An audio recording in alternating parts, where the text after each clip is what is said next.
வார்த்தைகளாலே நீர் எங்களை பலப்படுத்துகிற தேவனாய் இருக்கிறதற்காய் உமக்கு நன்றி. வார்த்தையின் வெளிச்சத்திலே வழி நடத்துதலே நீங்க நடத்துகிறாங்க. உங்களுக்குள்ளாய் கூடி மறைத்துக் கொள்ளுங்க. இந்த வார்த்தைகளை கொண்டு எங்களோடு கூட பேசுங்க. மீட்பர் ரட்சகருமாய் இருக்கிற இயேசு கிறிஸ்து நாமத்தில் நிச்சயமாய் கொடுக்கிறோம் எங்கள் ஜீவனுள்ள நல்ல பிதாவே, ஆமென். நாம் எடுத்து வாசிக்கலாம். என்னாகும் 23ஆம் அதிகாரம் 19ஆம் வசனம். என்னாகும் 23:19.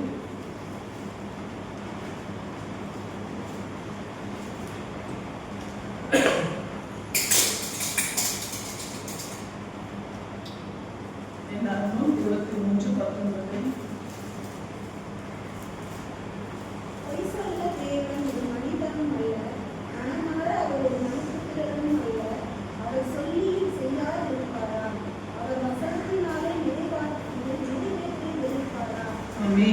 பொய் சொல்ல தேவன் ஒரு மனிதன் அல்ல, மனம் மாற அவர் ஒரு மனுபுத்திரனும் அல்ல.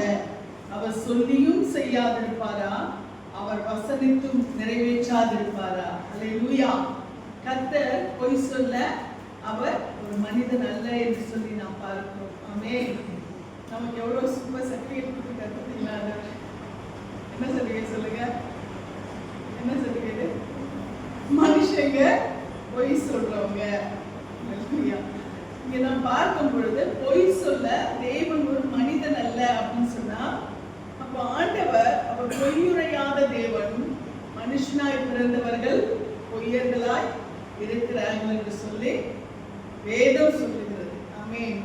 ஏன்னா மனுஷனுடைய வார்த்தைகள் பார்த்தீங்கன்னா நேற்றைக்கு ஒன்றாயிருக்கும், இன்றைக்கு ஒன்றாயிருக்கும், வேறாயிருக்கும்.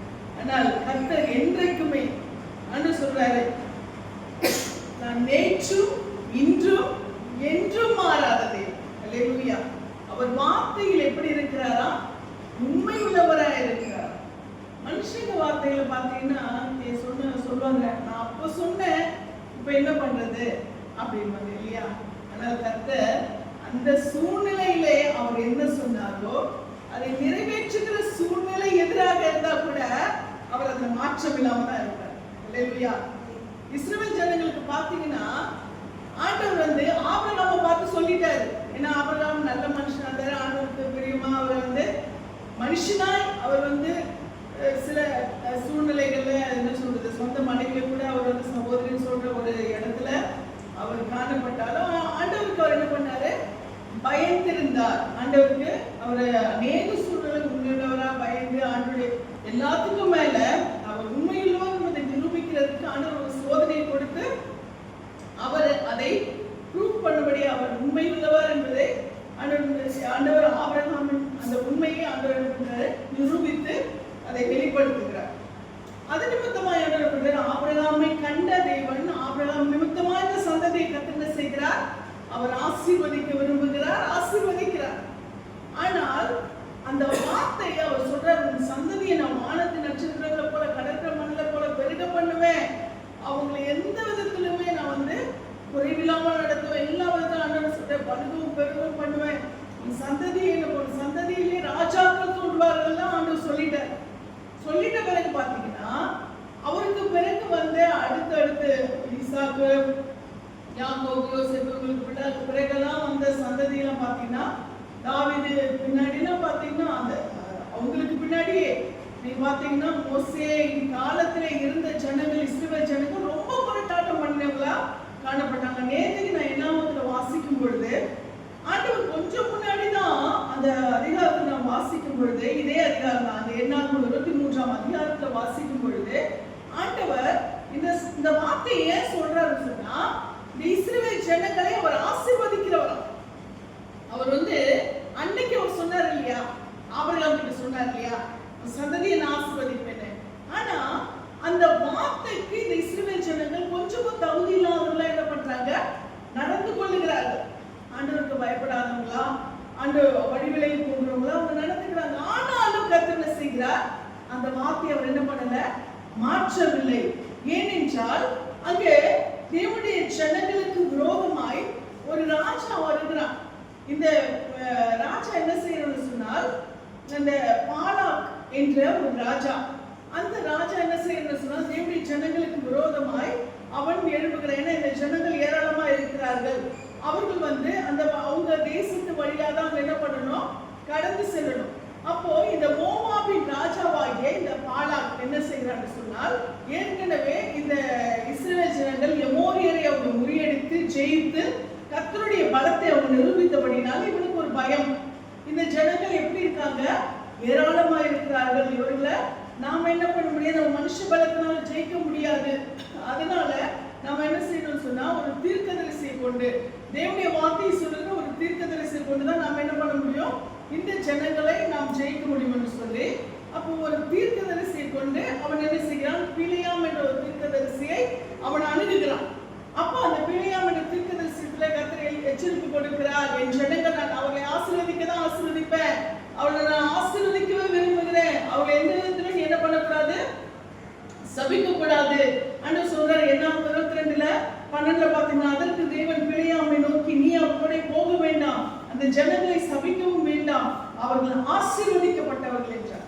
அப்ப ஆண்டவர் தம்முடைய ஜனங்களை அவர் ஆசீர்வதிக்கிறவராய் இருக்கிறார். அப்ப அந்த தம்மாலே ஆசீர்வதிக்கப்பட்ட அந்த ஜனங்களை கர்த்தர் என்றைக்குமே அந்த ஆசீர்வதிக்கிற வார்த்தைகளை அவர் என்ன பண்ணல, அவர் மாற்றிக்கொள்ள. அவங்க முரட்டாட்டம் பண்றாங்க, முறுமுறுக்கிறாங்க, நிறைய நீங்க பாத்தீங்கன்னா அந்த வழி பிரயாணத்துல எல்லாம் அவங்க பண்ணாத அக்கிரமே கிடையாது, அவ்வளவா ஆண்டவருக்கு முட்டுக்கிறது. ஆனாலும் கர்த்தர் அந்த மனுஷனுக்கு சொன்ன வார்த்தை, அந்த ஆபிரகாம் என்ற அந்த மனிதனுக்கு சொன்ன வார்த்தை, ஆண்டவர் நான் இஸ்ரவேலை ஆசீர்வதிப்பேன்னு சொன்ன அந்த வார்த்தை, அதுல அவர் என்ன பண்ணல, மாற்றம் இல்லாமல் நடந்து கொள்ளுகிறார். நமக்கு ஒரு கோபம் வந்துச்சு, நம்ம என்ன பண்ணுவோம், நம்ம செய்யற அப்போ நீ அவங்களுக்கு செய்யறேன்னு சொன்னேன், நீ இந்த மாதிரி நடந்துட்டா எப்படி பண்ண முடியும் அப்படின்னு இல்லையா? ஆனால் ஆண்டவர் என்ன பண்ணல தெரியுமா, அப்படிப்பட்ட தேவனா இல்ல. அவருடைய அன்பும் அவருடைய இரக்கமும் அவருடைய கிருபை என்னைக்குமே மாறல. அந்த சொன்ன வார்த்தை கூட அவர் மாத்திக்கணும்னா மாத்தி இருக்கலாம். இவங்க பண்ற இஸ்ரவேல் ஜனங்களுடைய அக்கிரமத்துக்கு அவர் அந்த வார்த்தையை மாற்றிக்கொள்ளலாம், அதுக்கு அவர் ரைட்ஸ் இருக்கு அவருக்கு. ஏன் நீங்க இப்படி பண்ணீங்க, அதனால நான் என்ன பண்ணேன், நான் சொன்ன வார்த்தையை திரும்ப பெற்றுக்கொண்டேன் சொல்றதுக்கு அவருக்கு ரைட்ஸ் இருக்கு. ஆனா ஆண்டவர் என்ன பண்ணல, அதை செய்யவில்லை. அவர் என்ன செய்கிறார், இஸ்ரவேல் ஜனங்களை அவர் சொன்ன அந்த வார்த்தையை அவர் விடாதபடி அவர் பொய் சொல்லாத தேவனாய் இருக்கிறார். அதனாலதான் இந்த பாலாக் என்ற ராஜா இந்த இஸ்ரவேல் ஜனங்களை இந்த பிலேயாம் என்ற தீர்க்கதரிசியை கொண்டு சபிக்க வேண்டும் என்று சொல்லி அவனை அழைத்து வருகிறான். ஆண்டவர் வாண்டான்றாரு. அதுக்கப்புறமா அவன் வேண்டாம் என்று சொன்ன ஒரு சூழ்நிலையில அவன் கொடுக்கிற வெகுமதிகளை அவன் கொஞ்சம் அவனுக்குள்ள ஒரு சலனம் வருகிறது.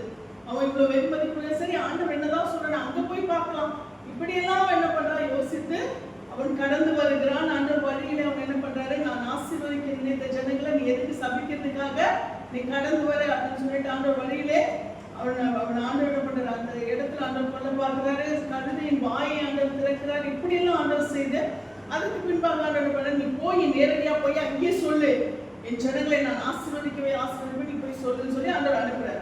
அந்த இடத்துலதான் ஆண்டவர் இந்த பிலேயாம் தீர்க்கதரிசியை கொண்டு இந்த வார்த்தையை சொல்லுகிறார். என்னன்னு, நான் அவர்களை ஆசீர்வதிக்க மட்டுமே நான் தெரிந்து கொண்டிருக்கிறேன்.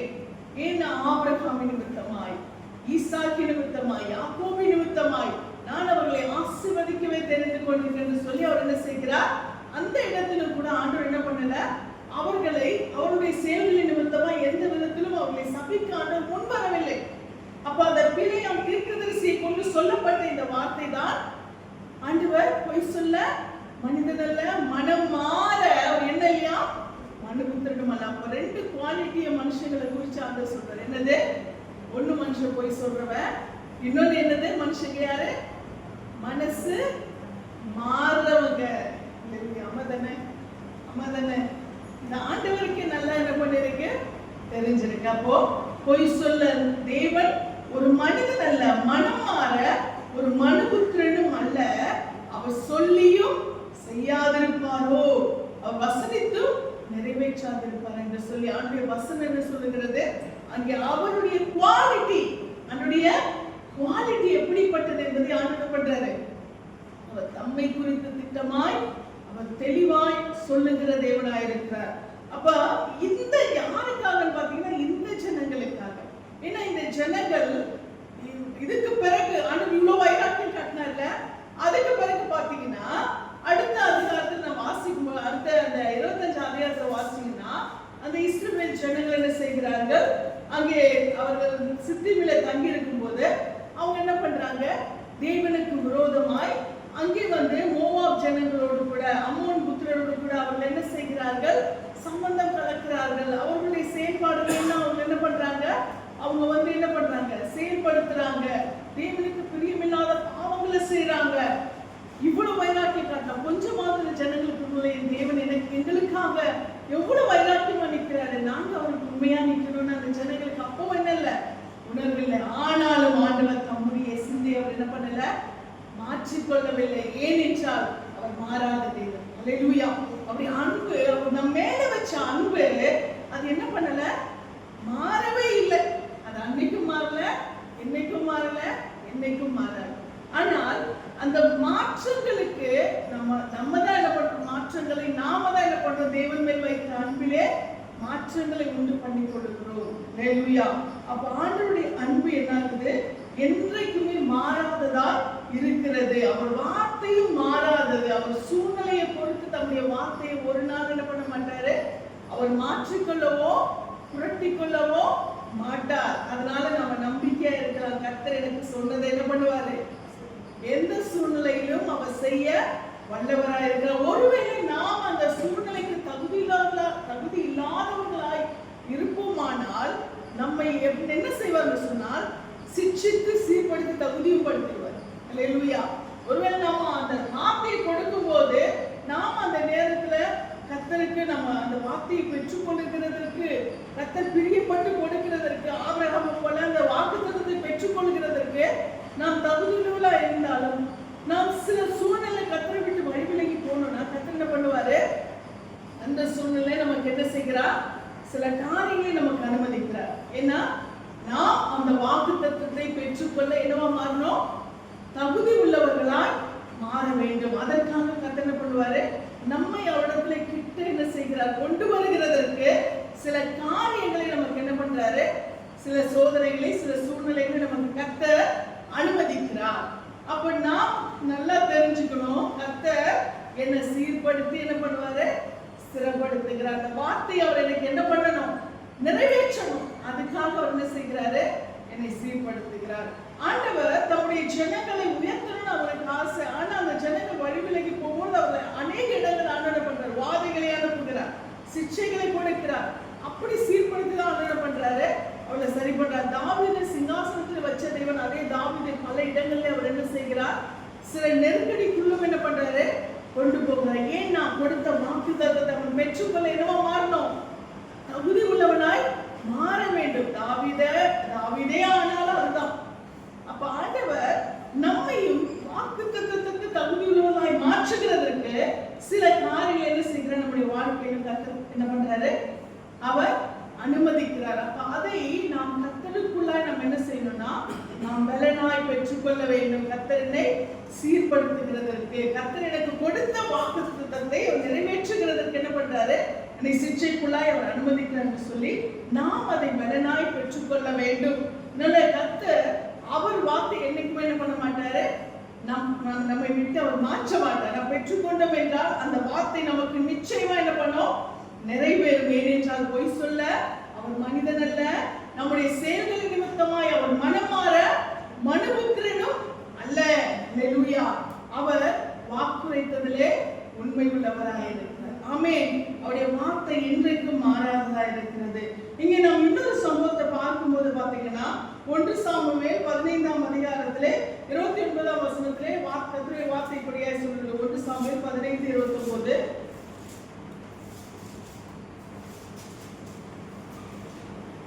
சாமுவேலை நோக்கி, நான் கர்த்தர் சொல்லச் செய்து கர்த்தரை அனுப்பினவர்களாக போய் அமலேக்கின் ராஜாவாகிய 15:29. 1 சாமுவேல் 15:29.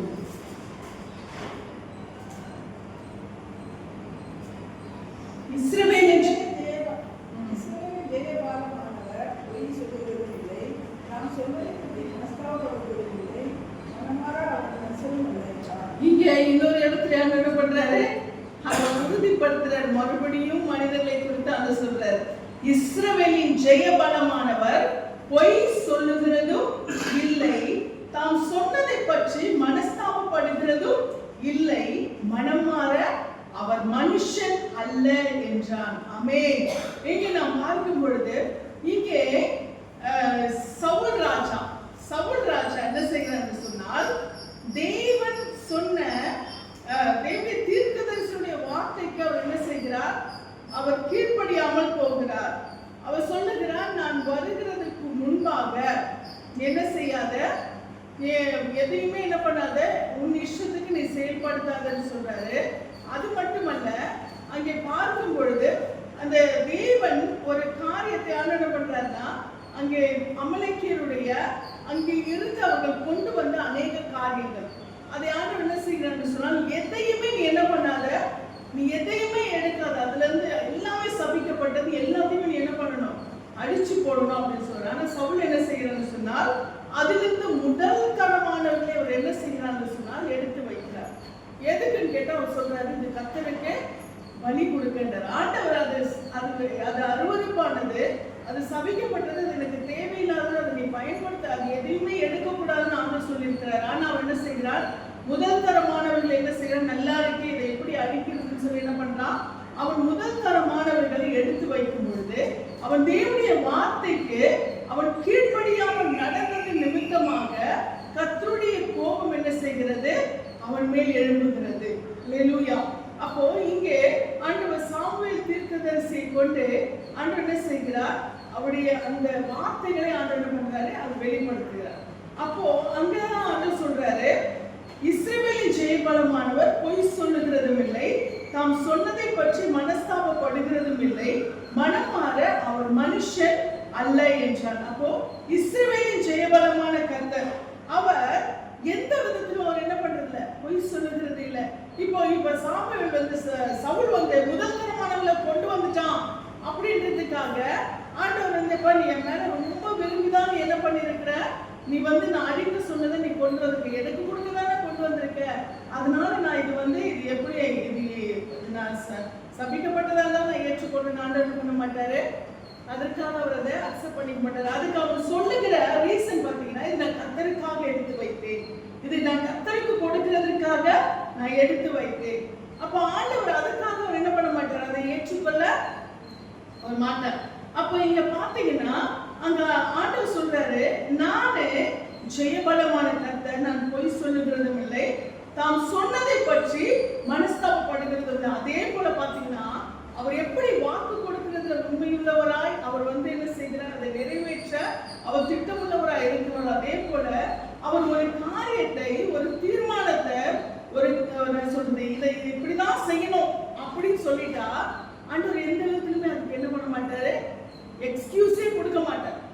எதுக்குமே எக்ஸ்கியூஸ் ஆண்டவர் பண்ண மாட்டாரு, கொடுக்க மாட்டார். ஏன்னா சில காரியங்கள் ஆண்டவர் வந்து சில காரியங்கள் இப்படிதான் அதுல ஆண்டவர் எந்த விதத்திலுமே என்ன பண்ண மாட்டாரு, அவர் மாற்றிக்கொள்ளவே மாட்டார். அவருடைய ஸ்டபர்னஸ்ல அவர் என்ன பண்ண மாட்டாரு, அதை அவர் பரிசுத்தத்தின் மகிமையை குலைக்கிறதுல எந்த விதத்துல அவர் என்ன பண்ண மாட்டார், அதை விட்டு கொடுக்கிற தேவன் அல்ல. அதனாலதான் அவர் அங்க பாத்தீங்கன்னா அந்த அமலேக்கியருடைய அந்த எதுவுமே அது பெஸ்டா இருந்தா கூட அது எனக்கு என்னது அருவருப்பானது என்று சொல்லி கண்டன பண்றாரு. அதை ஏற்றுக்கொள்கிறதுக்கு ஆண்டவர் என்ன பண்ணல, அவர் இடம் கொடுக்கவில்லை. அங்க பாத்தீங்கன்னா ஆண்டவர் எந்த சூழ்நிலையிலுமே நம்முடைய பிள்ளைகளிடத்துல அவர் என்ன பண்றாரு, அதைத்தான் அவர் எதிர்பார்க்கிறார். சில காரியங்களை நம்ம இடத்துல ஆண்டவர் இதை சொன்னார்னா அதை நாம எப்படி எடுத்துக்கணுமா, அதை கீழ்ப்படுகிறவர்களாய் நாம் எடுத்துக்கொள்ள வேண்டும். அப்போ ஆண்டவர் தாம் சொன்னதை பற்றி என்ன பண்ண மாட்டாரா, அவர் மனஸ்தாபப்பட மாட்டார். ஐயோ நம்ம இப்படி சொல்லிட்டோமே, இந்த கட்டளை நம்ம மாத்திக்கலாம் அப்படின்லாம் என்ன பண்ண மாட்டார் அவரு. என்னைக்குமே அதை வந்து நான் யோசிக்காம சொல்லிட்டேன் அப்படின்ற தேவன் அவரு இல்லை. அல்லேலூயா. இது நம்ம சுபாவம் இல்லையா, நான் யோசிக்காம சொல்லிட்டேன், நான் தெரியாம சொல்லிட்டேன், நான் தெரியாம மாத்திட்டேன், இப்படி என்ன பண்றது நாம சொல்லுவோம். ஆனால் ஆண்டவர் என்ன பண்ண மாட்டார், அவர் முன்ன பின்ன எதையுமே என்ன பண்றது இல்லை, முன்னாடி அவர் பிளான் பண்றதில்ல, பின்னாடியும் பிளான் பண்றது எல்லாமே அவர் கரெக்டா என்ன பண்ணுவாரு, அவர் அந்த டைம்ல எல்லாவற்றையும் என்ன பண்ணுவார், எதை பற்றியும் அவர் யோசிக்கிற தேவன் அல்ல. எதிலுமே அவர் என்ன பண்ணுவாரு, சரியாய் நேர்த்தியாய் அவர் வாயிலிருந்து ஒரு வார்த்தை புறப்பட்டுச்சுன்னா அது அவர் எல்லாவற்றையுமே என்ன பண்ணுவாரு, சரியாய் திட்டமிட்டு தான் என்ன பண்ணுவாரு சொல்லுகிறவரா இருக்கிறார். அப்ப அவர் சொல்லிட்டாருன்னா அதை குறிச்சு என்ன பண்ண மாட்டாரு, மனஸ்தாபப்பட மாட்டார். இதை நம்ம இப்படி சொல்லிட்டோமேன்னு ஆண்டவர் என்ன பண்ண மாட்டாரு, யோசிக்க மாட்டார். நீங்க பாத்தீங்கன்னா இந்த அமலேக்கியருடைய எல்லா விதமான காரியங்களும், அதாவது அமலேக்கியருடைய அந்த சபிக்கப்பட்டவர், அமலேக்கியர் தேவனுக்கு விரோதமான பாவங்களை பார்த்தீங்கன்னா அது சொல்லி முடியாத ஒரு பாவங்களை செய்கிற கூட்டம். அப்படிப்பட்ட ஒரு ஜனங்களை கர்த்தர் ஒரு நாள் விட்டு வைக்க அவர் அனுமதிக்கவில்லை. அதனாலதான் ஆண்டவர் சொல்ற இந்த தேவனுடைய பீடத்திலிருந்து அவங்க செய்கிற பாவங்களை குறித்து சொல்ல முடியாது, அந்த அளவுக்கு அவர்கள் மோசமானவர்களாய் காணப்பட்டார்கள். அப்படிப்பட்ட ஒரு மனிதர்களை ஆண்டவர் என்ன பண்ணுவாங்க, எந்த விதத்துல அப்படிப்பட்ட ஒரு சபிக்கப்பட்ட ஒரு கூட்டத்தை ஆண்டவர் ஒரு நாள் அவர் அனுமதிக்க விரும்பவில்லை. அதனாலதான் அதுல அந்த அந்த சந்ததியில இருக்கிற கர்ப்பஸ்திரீகள், குழந்தைகள், ஏன்னா அதெல்லாமே ஒரு பாவத்தினால உண்டாக்கப்பட்ட ஒரு சந்ததியா இருக்கணும்னா கர்த்தர் என்ன பண்ணலாம், அதை அனுமதிக்கல. அப்போ நம்ம பார்வையில் அது ஐயோ எப்படி இருக்கு, நம்ம பார்க்கல ஐயோ கர்ப்பமா இருக்கிறவங்களா, ஐயோ கை குழந்தைங்களா அப்படின்னு சொல்லி நம்ம யோசிப்போம். ஆனால் அது முழுக்க முழுக்கவுமே எப்படின்னு சொன்னா அது பாவத்தின் முத்தான ஒரு காரியம். அல்லேலூயா. பாத்தீங்கன்னா ஆண்டவருடைய அப்படிப்பட்ட ஒரு சந்ததியாய் அவர்கள் காணப்பட்டபடினாலே ஆண்டவர் என்ன செய்கிறார் சொன்னால், அந்த சந்ததி அவர்கள் குழந்தைகளா இருந்தாலும் கர்ப்பஸ்திரீகளா இருந்தாலும் ஆண்டவர் என்ன செய்கிறார், அதை அழிக்கும்படியாய் சொல்றார். அப்போ ஆண்டவர் அதை குறித்து என்ன பண்ணல, மனஸ்தாபப்படவில்லை. ஒரு வித்து கூட என்ன பண்ணக்கூடாது, அவர்களுடைய அந்த வித்துக்கள் ஒண்ணு கூட ஒரு சந்ததி கூட என்ன பண்ணக்கூடாது, இருக்கக்கூடாது. அப்படி மிருகம் முதல் கொண்டு, ஏனென்றால் ஏன் மிருகம் என்றால் அவர்கள் மிருகத்தோடும் வாழ்ந்தவர்கள், அந்த மாதிரியான ஒரு கூட்டம். அதனால ஆண்டவர் பண்றாரு, அவர்களை டோட்டல் என்ன பண்றாரு, ஆண்டவர் அந்த சந்ததியிலே என்ன செய்கிறார், ஆண்டவர் அதை டோட்டலாவே அதை அழிக்க வேண்டும் என்று சொல்லி ஆண்டவர் தீர்மானிக்கிறார். அப்போ இதுல ஆண்டவர் என்ன பண்ண முடியாது, மனஸ்தாபப்பட முடியாது.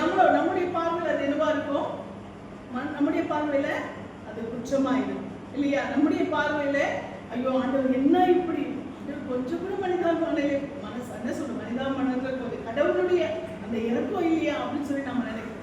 ஆனால் அவர் ஏன் மனஸ்தாபப்பட மாட்டார் என்று சொன்னால், அந்த காரியம் அவருக்கு எதுவுமே என்னதான் இருக்காது, ஏற்றதா இல்லைன்னா ஆண்டவர் அதை என்ன பண்ண மாட்டாரு, அனுமதிக்க மாட்டார். அல்லேலூயா. அப்ப ஆண்டவர் ஒரு நாளும் கர்த்தர் என்ன செய்கிறாரா, அவர் தாம் சொன்னதை குறித்து அவர் மனஸ்தாபப்படுகிறது இல்லை. மனம் மாற அவர் மனுஷன் அல்ல. எந்த அளவுக்கு அவர் இரக்கமுள்ளவராக இருக்கிறாரோ அந்த அளவுக்கு அவர் ரொம்ப கட்டளைக்கானவராகவும் இருக்கிறார். அல்லேலூயா. எந்த அளவுக்கு அவர் இரக்கத்தில் ஐஸ்வர்யம் உள்ளவராக இருக்கிறாரோ அந்த அளவுக்கு அவர் தம்முடைய பார்வையிலே பிரியமில்லாத ஒரு காரியத்தை குறித்து அவர் எந்த விதத்திலுமே என்ன பண்ண மாட்டாரா, அவர் எக்ஸ்கியூஸ் என்ற ஒரு காரியத்தை அவர் வைக்கவே மாட்டார். அல்லேலூயா. ஆனால் ஆண்டவர் மிகுந்த இரக்கமுள்ளவர், எந்த அளவுக்கு இறங்கி எப்படிப்பட்ட ஒரு காரியத்தில் அவர் இரக்கம் காண்பிக்க வேண்டுமோ அதுல அவர் என்ன பண்ணுவாரு, இரக்கம் உள்ளவர். ஆனால் கர்த்தர் சில காரியங்களிலே அவர் எந்த விதத்திலும் என்ன பண்ண மாட்டாரு, அவர் எக்ஸ்கியூஸ் என்ற ஒரு காரியத்தை என்ன பண்ண மாட்டாரா, வைக்கவே மாட்டார் என்று சொல்லி நாம் இந்த வார்த்தைகளின் மூலமாய், இந்த சம்பவத்தின் மூலமாய் நாம் பார்க்க முடிகிறது. இது நிமித்தமாகவே சவுல் தன்னுடைய புஸ்தகத்தில் எழுதப்பட்ட எல்லா நன்மைகளிலிருந்து அவருடைய பங்கு என்ன பண்ணுவாரா, தேவன் ஜீவ புஸ்தகத்திலிருந்து எல்லாவற்றையும் ஆண்டவர் என்ன பண்ணுவாரா, எடுத்து போடுவார். அது மட்டும் இல்ல, கூட்டினாலும் அவர்களுக்கு என்னவா, வேதத்துல என்னென்ன வாதைகள் சொல்லப்பட்டிருக்கிறதோ, என்னென்ன வியாதிகள் சொல்லப்பட்டிருக்கிறதோ, எக்ஸ்ட்ரா வசனத்துல சொல்லப்படாதத எக்ஸ்ட்ரா போட்டாலும் என்ன பண்ணுவார், ஆண்டவர் என்ன பண்ணுவாரா, அவர்களுக்கு வேதத்துல சொல்லப்பட்ட அந்த வாதைகளை அவர்களுக்கு ஆண்டவர் ஊட்டுவார். அப்ப எவ்வளவு கணக்கு கொடுக்கணும் இல்லையா. இந்த பயத்துலதான் வார்த்தைகளை உள்ளதென்றும் இல்லதென்றும் வேத வசனத்தை சொல்லுகிறவர்களால் ஊழியக்காரர்கள் காணப்பட வேண்டும். ஆனால் இத இப்படி சொல்லக்கூடாது, எங்களுக்கு ஏற்றபடியா சொன்னா எங்களுக்கு ஏற்றதா இருக்கும்னு சொன்னா அப்ப அந்த பழி யாருக்கும் சேருகிறது, ஊழியக்காரர்களுக்கும் சேருது இல்லையா. அப்ப அந்த வார்த்தையை அவங்களை மனுஷங்களை திருப்திப்படுத்துறதுக்காக எக்ஸ்ட்ரா கூட்டினாலோ இல்ல ஆண்டவர் எச்சரிக்கிற வார்த்தைகளை குறைத்து சொன்னாலோ அது அது யாருக்கு பழி? பேசுறவங்களுக்கு இல்லையா? அப்ப பேசுறவங்களுக்கு அது ஐயோ என்று சொல்லி வேதம் சொல்லுகிறது. அதனாலதான் அந்த பழிக்கும் அந்த பயத்துக்கும் தான் என்ன செய்கிறார்கள்? இருக்கிற வார்த்தைகளை பேசுகிறவர்களுக்கு இன்னைக்கு மனுஷனிடத்திலே நிந்தையும் பழியும் என்ன செய்கிறது? உண்டாகி கொண்டிருக்கிறது. ஆனால் ஆண்டவருடைய வசனம், அதனாலதான் வெளிப்படுத்தல் கடைசி அதிகாரத்துல இது ஆண்டவர் எச்சரிப்பா போட்டிருக்கார். வேதத்துடைய கடைசி புஸ்தகத்தில் கடைசி வார்த்தைகளை ஆண்டவர் பண்ணிருக்கிறாரு, இதை சொல்லியிருக்கிறார். ஏன்னா யாரும் அதை செய்யக்கூடாது. ஆனால் இதை தெரிந்தே அநேகர் என்ன செய்து கொண்டிருக்கிறார்கள். அநேகர் அப்படிப்பட்ட வார்த்தைகளை எதிர்பார்க்கிறவர்களாக இருக்கிறார்கள். இதனாலதான் இன்றைக்கு சபைகள் என்ன செய்து கொண்டிருக்கிறது?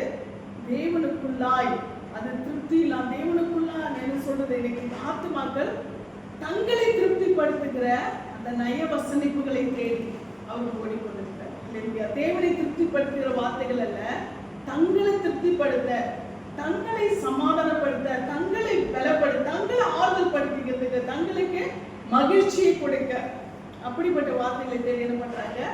சென்னைக்கு ஓடிக்கொண்டிருக்காங்க. ஆனால் ஆண்டவர் ஒரு நாள் மனுஷங்களை திருப்திப்படுத்துற எந்த ஒரு காரியத்தையும் கத்தனை பண்ண மாட்டாரு, அனுமதிக்க மாட்டார். ஆண்டவர் சொல்றாரு, ஒரு வார்த்தையும் கூட்டவும் கூடாது, ஒரு வார்த்தையும் குறைக்கவும் கூடாது. அதனால உண்டாகிற பலனை கர்த்தர் இங்கே சொல்லி இருக்கிறார். அப்போ இங்கே நாம் பார்க்கும் பொழுது கர்த்தருடைய வசனம் என்றைக்கும் நிற்கும் என்பதையே சொல் என்று உரைத்ததா. ஆண்டுடைய வசனம் என்றைக்கும் நிற்கும். ஆமென். உடைய வார்த்தை என்னைக்குமே மாறாதது. அந்த வார்த்தை என்னைக்குமே மறையாதது. அவர் ஒரு தடவை ஒரு வார்த்தையை சொன்னார்னா அந்த வார்த்தை தான், அதுதான் என்னைக்குமே நிலைக்கும், என்றைக்குமே நிற்கும். நீ பார்த்தீங்கன்னா வேதத்துல மூல பாஷையில எழுதப்பட்ட வார்த்தை எதுவோ அதுதான் கர்த்தருடைய வார்த்தை. ஒருவேளை டிரான்ஸ்லேஷன்ல அநேக வார்த்தைகள் மாறினால் அதற்கு என்ன செய்யணும்? நம்ம ஒருவேளை நமக்கு அவங்க டிரான்ஸ்லேஷன்ல மாற்றங்களை கொடுத்ததுனால நாம அர்த்தங்களை தவறா புரிஞ்சுக்கிட்டா அது என்னவாய் மாறிவிடும்? நமக்கும் அது என்னவா இருக்குது? அது நம்ம தவறு இல்லை இல்லையா? நம்ம எழுதி வச்சிருக்கிறது நம்ம என்ன பண்றோம்? படிக்கிறோம். ஆனா மூல பாஷை, அந்த அந்த முதல்ல ஆண்டவர் எழுதி கொடுத்த அந்த எபிரேய பாஷை, அதுல என்ன இருக்கோ அதுதான் என்னது? சத்தியமான வார்த்தைகள்.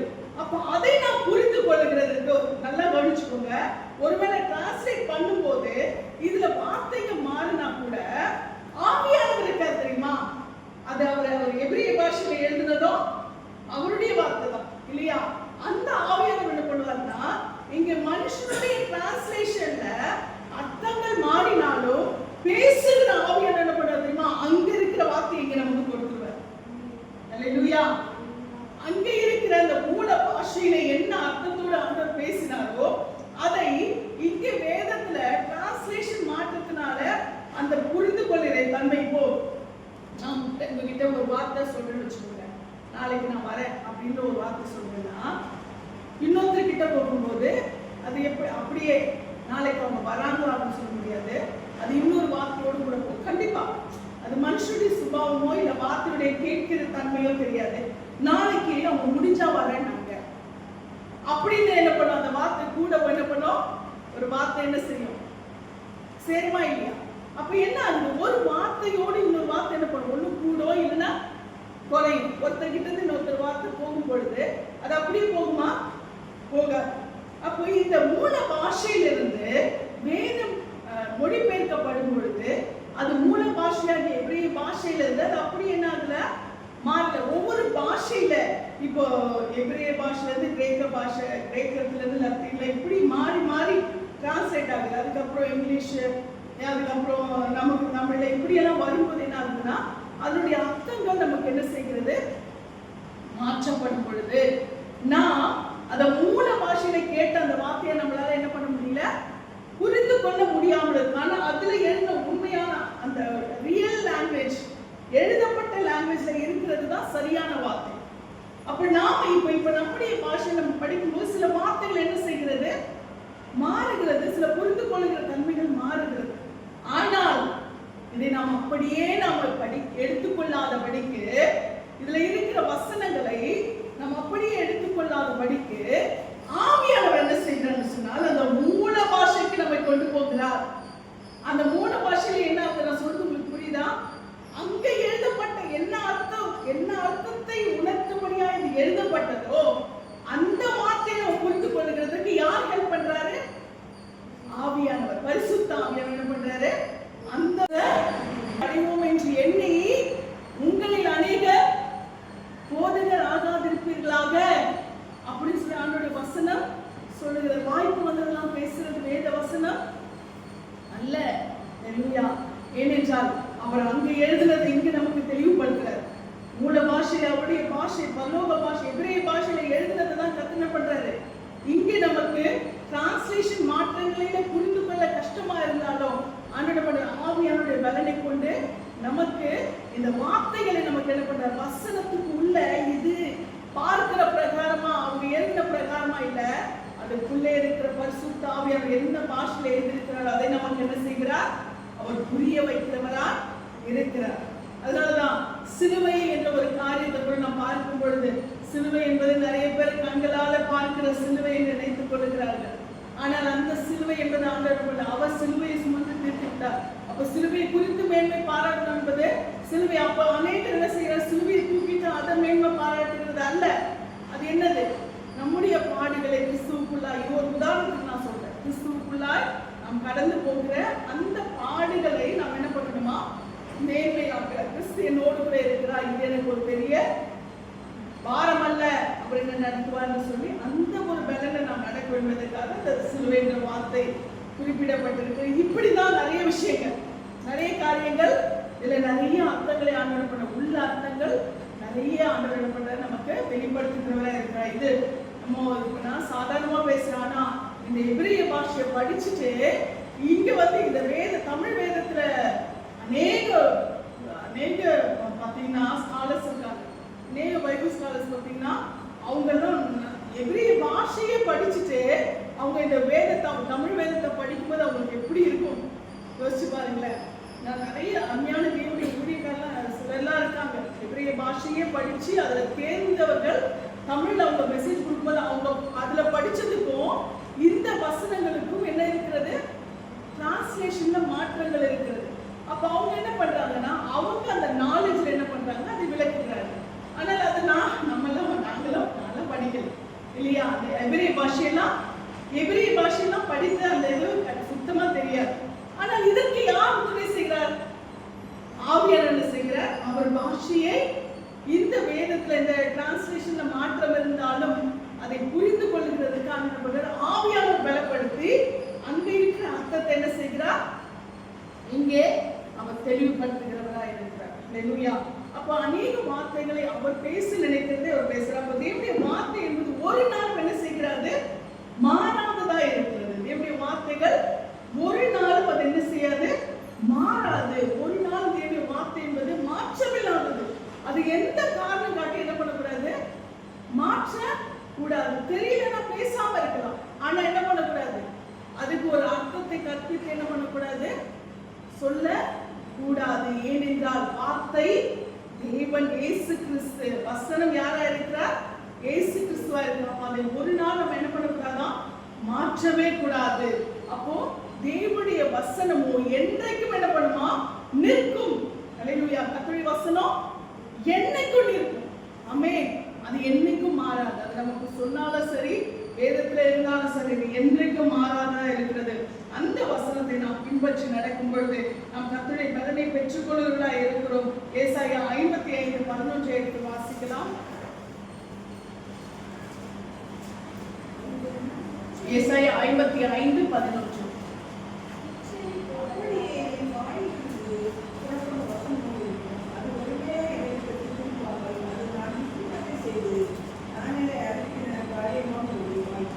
ஆமென். அப்போ 10ஆம் வசனம் வாசிமா அப்படி 10. மாரியம் ஒருங்கு மழையும் வானத்திலிருந்து இறங்கி அவனுக்கு திருவாமல் பூமியை நினைத்து அதை குலை கிடந்தி விளைவுகளை செய்து இருக்கிறவன் உதவியையும் புசிக்கும் ஆகாரத்தையும் கொடுத்தது.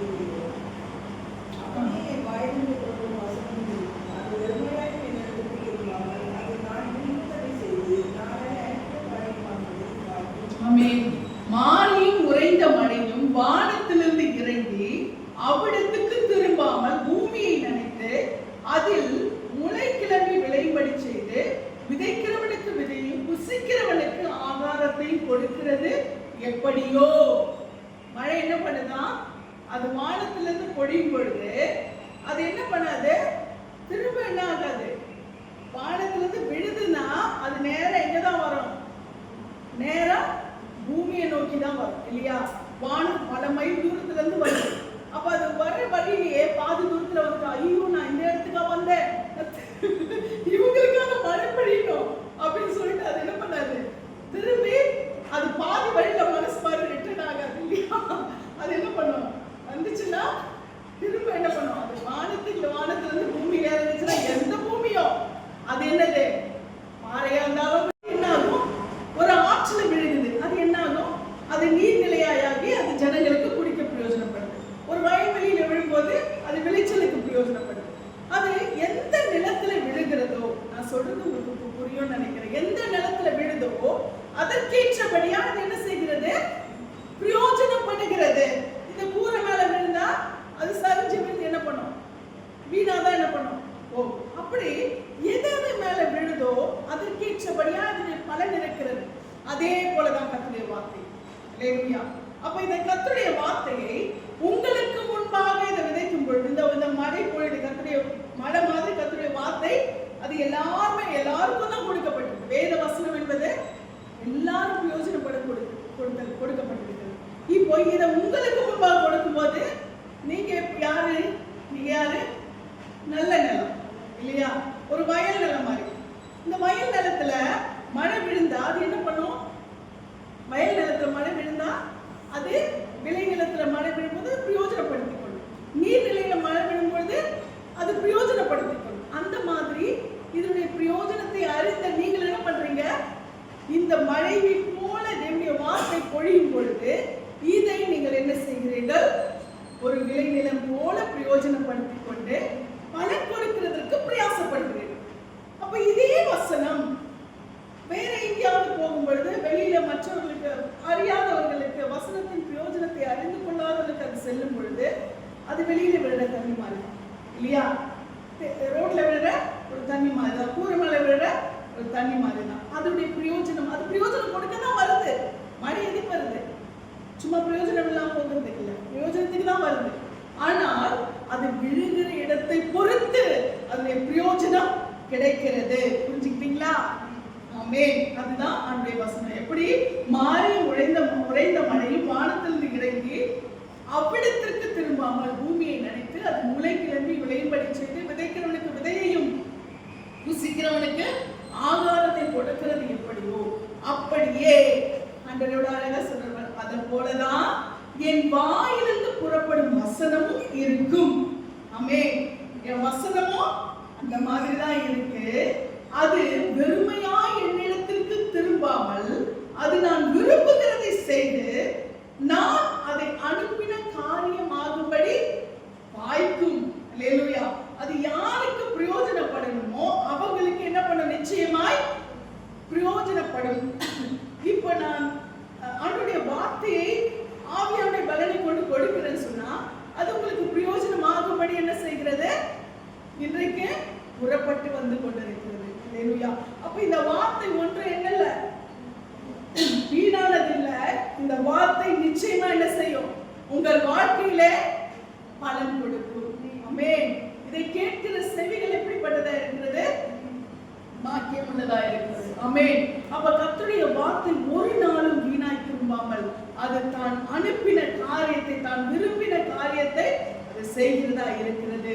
அதை எடுத்துக்கொள்ளுகிற நிலத்தை கொடுத்து, மழையை பெற்றுக்கொள்கிற நிலத்தை போல தேவனுடைய வார்த்தையை பெற்றுக்கொள்ளுகிற இருதயங்களும் அதை எப்படியாய் நாம் எடுத்துக்கொள்ளுகிறோமோ அதை பொறுத்து அந்த வார்த்தை நமக்கு பலன் கொடுக்கிறது. வசனம் குத்துதுன்னு சொல்றவங்களுக்கு அது குத்திக்கிட்டு தான் இருக்கும். வசனம் என்னை என்ன செய்கிறது, உயிர்ப்பிக்கிறது. அழகா சொன்னாங்க, உயிர்ப்பிக்கிறது, என்னை உயிர்ப்பிக்கிறது, என்னை பலப்படுத்துகிறதுன்னு சொன்னா வசனம் என்ன செய்கிறது, அது பலப்படுத்துது. அப்ப எப்படிப்பட்ட அந்த இருதயங்களுக்கு அந்த வசனம் கிரியை செய்யணுமோ அதற்கேற்றபடி என்ன செய்கிறது, அது கிரியை செய்கிறதா இருக்கு. அப்ப நல்ல நிலத்திலே விழுந்த மழையை போல நல்ல இருதய இருதயங்களுக்கு விழுகிற வசனங்கள் அது என்ன செய்கிறது? அது உயிர்ப்பிக்கிறது, அது விளையச் செய்கிறது, அது பலப்படுத்துகிறதா இருக்கிறது. ஆமென். அதனால இன்றைக்கு நாம் கர்த்தருடைய வார்த்தை குறித்து நாம் கேட்டோம். ஆண்டவருடைய வசனம் அது வெறுமையாய் திரும்பாது, அது தான் விரும்பினதை செய்யும். அவர் சொன்ன வார்த்தை உண்மையுள்ளவர். நமக்கு கொடுத்த வார்த்தை அவர் நிச்சயம் நிறைவேற்றுவார். நமக்கு வார்த்தையை கொடுக்கிற தேவன் அது பிரயோஜனம் உள்ளதா இருக்கும்படியே நமக்கு கொடுக்கிறபடினாலே அந்த வார்த்தையிலே நாம் நிச்சயமாய் வளமுள்ளவர்களாய் மாறுவோம். நிச்சயமாய் நாம் விளைச்சலை கொடுப்போம். நாம் நல்ல நிலங்களிலே விழுந்த கர்த்தருடைய வசனம் 100 மடங்காய். ஆமென். அதுல கூட 30, 60, 100 ஏன் சொல்றாருன்னா அதை கேட்சபடியா பிரயோஜனப்படுத்திக் கொள்ளும் பொழுது அது அந்த அளவுக்கு நமக்கு என்ன செய்கிறதா? பிரயோஜனப்படுகிறது. அதனால பொய் சொல்லாத தேவன், பொய்யுரையாத தேவன், மனமாறாத தேவன் நம்மோடு கூட இருக்கிறார். அவர் வார்த்தையின் உண்மை உள்ளவர். நம்முடைய வார்த்தையின் படியாய் நம்மை நடத்துவாராக. ஆமென்.